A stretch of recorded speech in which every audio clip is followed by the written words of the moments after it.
नमस्कार, स्वागत है आपका विंध्य भारत में। मैं आपके साथ साक्षी गुप्ता। आइए बढ़ते। रीवा में मुख्यमंत्री लेंगे संभाग स्तरीय समीक्षा बैठक। कलेक्ट्रेट में रंग रोगन के साथ गार्डन को भी किया गया गुलजार। जन आभार यात्रा के बाद कलेक्ट्रेट के मोहन सभागार में होगी समीक्षा बैठक। तैयारी में जुटा प्रशासन। राजस्व प्रकरणों की फाइल काफ़ी ज़्यादा पेंडिंग है 30,000 के लगभग, तो इसमें क्या इसके लिए सुझाव किए जा रहे हैं कि इसको कम किया जाएगा?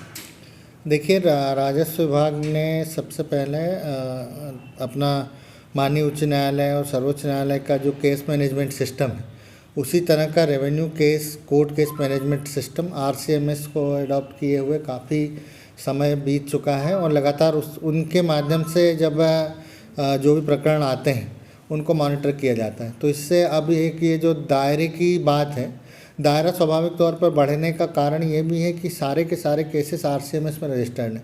यदि आप जाति प्रमाण पत्र, मूल निवासी प्रमाण पत्र, आप किसी अन्य डांडिक तरह के प्रकरणों के लिए जाते हैं, नामांतरण, बंटवारा, सीमांकन, विभाग से संबंधित विभिन्न प्रकार की सेवाएं, SDM के यहाँ से जितने प्रकार के आपके डायवर्सन के बहुत सारे केसेस होते हैं, अन्य विभिन्न मदें, ऐसी छोटी बड़ी मद करीब 30 से 35-40 करीब मदें जो अलग अलग न्यायालयों में कार्य करती हैं। और उन न्यायालयों के हिसाब से रीवा मध्य प्रदेश का सबसे बड़ा ग्रामीण जिला, ग्रामीण जिलों में इसकी गिनती होती है। विभाजन के पश्चात मऊगंज के अलग होने के बाद भी रीवा बहुत बड़ा जिला है और रीवा और मऊगंज के सम्मिलित आंकड़े हैं ये, जिसमें कि हमारे करीब 40 से 45 न्यायालय अलग अलग स्तर पर, छोटे छोटे नायब तहसीलदारों के न्यायालय, उनमें भी लगभग 500, 400, 200 के लगभग प्रकरण आते भी हैं और निराकृत भी होते हैं। लेकिन क्योंकि यहाँ पे क्षेत्र हमारा बहुत बड़ा है, ग्रामीण जनसंख्या हमारे पास बहुत सारी है और हमारे रीवा ज़िले की जनसंख्या खुद बहुत ज़्यादा है, 8 विधानसभाएं हैं, तो जो लोगों के रेगुलर काम होते हैं, जैसे यदि मान लीजिए कि 50 या 100, 200, 500 लोगों की मृत्यु एक बार में हो रही है एक महीने में, यदि रीवा में एक स्वाभाविक जो हम लोग संख्या लेते हैं, या 1000 लोग स्वाभाविक तौर पर मरते हैं, जहाँ 23-24 लाख की जनसंख्या है, यदि हम मृत्यु दर को दिमाग में रखें, तो उससे जो मृत्यु होती है उसके बाद उनके नाम परिवर्तन की एक प्रक्रिया होती है। नाम परिवर्तन की प्रक्रिया होगी तो यदि उसके परिवार में 4 लोग हैं तो वो लोग अपनी ज़मीनों को अलग अलग हिस्सों में बंटवाना चाहेंगे, तो इससे बंटवारे के प्रकरणों की संख्या बढ़ेगी। इसके बाद जब सीमांकन होगा तो स्वाभाविक तौर पर एक के स्थान पर अब 4 लोगों के नाम ज़मीन आ गई, चारों लोग अपने अपने क्षेत्र का सीमांकन कराएंगे।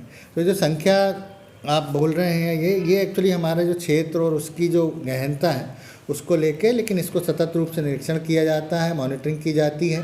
SDMs को बराबर से इसका निरीक्षण करने का मैडम का निर्देश है। कलेक्टर महोदय द्वारा राजस्व मामलों की मीटिंग ली जाती है और राजस्व मामलों की RO बैठक प्रतिमाह होती है और इसके अलावा हर 15 दिन में कमिश्नर महोदय के द्वारा VC की जाती है। प्रति सप्ताह कलेक्टर महोदय के द्वारा भी VC के माध्यम से इसकी समीक्षा की जाती है कि प्रत्येक न्यायालय की प्रगति की दर क्या है। मैं आपको यही बताना चाहूँगा कि मऊगंज जिला बनने के बाद अब मऊगंज कलेक्टर सर का कोर्ट अलग हो गया है, तो ये प्रकरणों की संख्या जो है अब हमारी 2 विभागों में विभाजित हो जाएगी। तो अब इसको मॉनिटर करना और इस पर कमांड बनाना और भी आसान और सहज होगा। पहले दोनों ज़िलों के प्रकरण एक ही उसमें देखे जाते थे, एक ही तरह समझे जाते थे। अब मऊगंज जिले के प्रकरण अलग हो जाएंगे तो हमारे प्रकरणों में भी कमी आएगी। रीवा जिले के प्रकरण अलग होंगे तो दोनों जिलों के अपने अपने सेपरेट कोर्ट, सेपरेट न्यायालय और उनकी समीक्षा की जाएगी। और हमारा प्रयास रहता है कि समय सीमा में इनका निराकरण हो।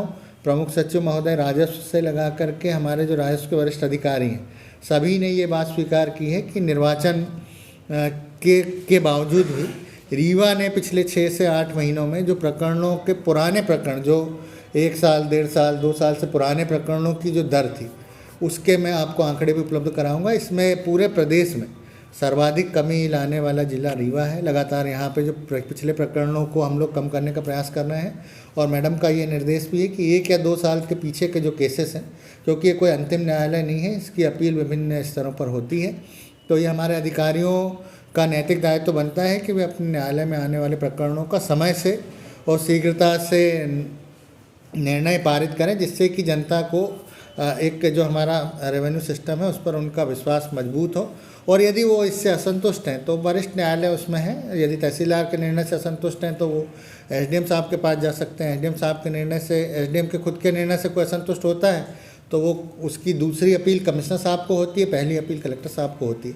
तो इस तरह से एक मतलब बेहतर ढंग से इसको संपादित करने का प्रयास हम लोगों का है। तो देखा जा रहा है कि कई कुछ ऐसे मामले हैं जो 5-5 साल से पेंडिंग चल रहे हैं, जबकि गाइडलाइन है कि 1 साल 2 साल के अंदर इन मामलों को क्लियर। जी हाँ, ना अविवादित और विवादित दो तरह के प्रकरण होते हैं, लेकिन मैं इस तरह के केसेस को हम लोगों ने विशेष तौर पर समीक्षा की है।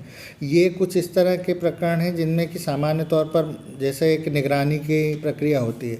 यदि मैं तहसीलदार हूँ, मैं किसी केस पर निर्णय करने की स्थिति में हूँ और निर्णय करने के बीच में यदि कोई पक्षकार मुझसे असंतुष्ट होता है और वो न्यायालय कलेक्टर में निगरानी दायर कर देता है, तो उसका निर्णय होने के पहले वो पूरा प्रकरण उठकर कलेक्टर न्यायालय में चला जाता है। कई बार लोग कलेक्टर न्यायालय के निर्णय से असंतुष्ट होकर कमिश्नर महोदय के यहाँ चले जाते हैं, उच्च न्यायालय में चले जाते हैं। तो ये जो आप बता रहे हैं कि जो केसेस ज़्यादा समय से लंबित हैं, हम लोगों की समीक्षा में ये तथ्य सामने आया है कि ये सामान्य तौर पर वो प्रकरण है जिनकी विभिन्न स्तरों पर इनके पक्षकारों ने निगरानी या फिर इनकी अपील माननीय न्यायालयों में या सिविल न्यायालयों में की है, और कलेक्टर महोदय के निर्देश है कि ऐसे प्रकरणों को उस तत्कालिक स्थिति में लंबित ना रखते हुए जो विधि अनुकूल निर्णय माननीय न्यायालयों ने जो निर्देश दिए हैं उसके अनुरूप उनको निर्णित किया जाए, जिससे इनकी संख्या कम हो। और इसमें संख्या में मैं यकीन भी दिलाता हूँ आपको, हमारे पास आंकड़े भी हैं, मैं आपको उपलब्ध भी कराऊंगा।